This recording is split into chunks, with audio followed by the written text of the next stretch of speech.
इनेलो के हरियाणा प्रमुख नेव सिंह राठी की दिन दहाड़े हत्या कर दी गई। करीब 20 घंटे से ज्यादा का वक्त बीत चुका है, अभी भी पुलिस के हाथ खाली हैं।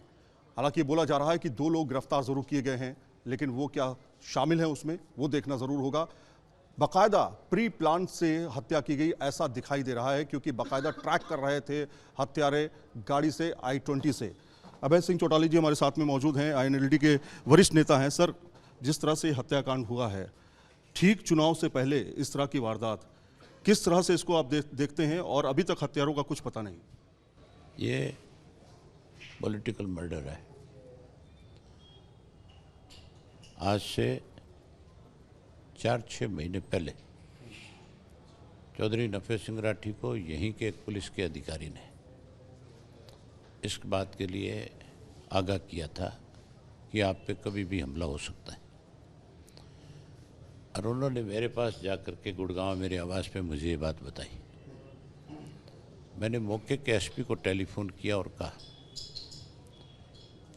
कि इनको इस तरह की इन्फॉर्मेशन आपके पुलिस के अधिकारी से मिली है, आप इनको सिक्योरिटी प्रोवाइड करो और इस बात की जांच करो कि कौन लोग इसमें शामिल हैं।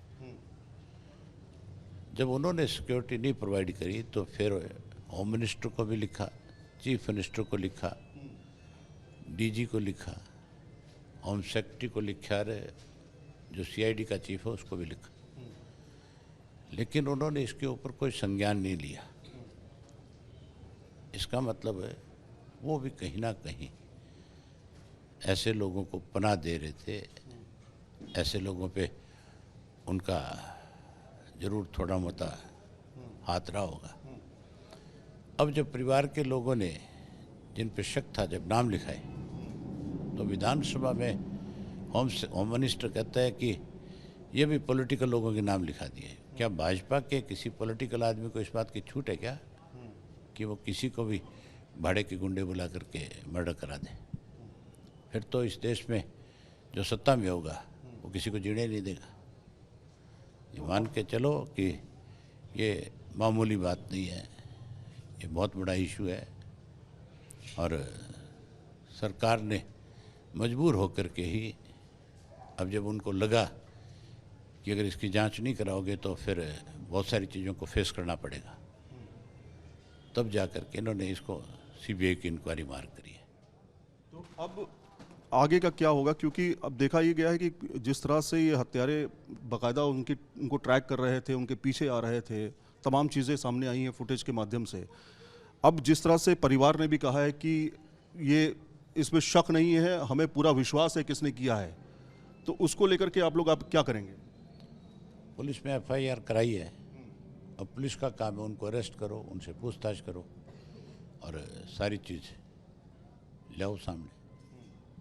सूत्र बता रहे हैं कि कोई पॉलिटिकल कनेक्शंस भी हैं उन लोगों के। तो पॉलिटिकल लोग ही हैं जिनके नाम लिखाए हैं, वो भाजपा से सीधे जुड़े हुए हैं। एक तो भाजपा का ex-MLA, उसके अलावा एक चेयरमैन है भारतीय जनता पार्टी का ही, और बाकी और जो लोग हैं वो भी BJP से कहीं ना कहीं उनसे संबंध है, तभी तो उनको पीड़ा है।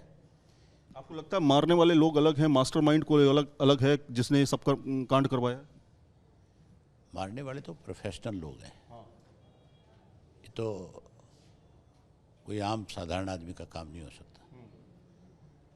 अब पकड़े जाएंगे तब और चीज़ें सामने आ जाएगी। तो कहीं ना कहीं एक लास्ट सवाल आखिरी से ले लेते हैं कि चुनाव के ठीक पहले इस तरह की हत्या है, कहीं ना कहीं इन लोगों को इस पूरे क्षेत्र में एक बड़ा झटका है, क्योंकि बहुत बड़े लीडर थे, बहुत अच्छी छवि थी कहा जाता है उनकी। हमारे बहुत करीबी साथी थे, लोगों में उनकी अपनी एक बड़ी पहचान थी। जहाँ परिवार को झटका है वहाँ पार्टी को बहुत बड़ा झटका है। ये मान के चलो उनकी जगह कोई दूसरा ले नहीं सकता। उन्होंने पार्टी के लिए बहुत काम किया। उन्होंने हमेशा, उनकी सोच रही कि मेरी पार्टी का संगठन बढ़े, मेरी पार्टी का राज बढ़े। ऐसे लोग राजनीति में बहुत कम होते हैं। उनका अपना कोई स्वार्थ नहीं था, वो केवल पार्टी को आगे लेकर जाना चाहते थे। शुक्रिया न्यूज़ नेशन से बातचीत करने के लिए। वीडियो जर्नलिस्ट सुमेंद्र के साथ सैयद आमिर हुसैन, न्यूज़ नेशन, बहादुरगढ़।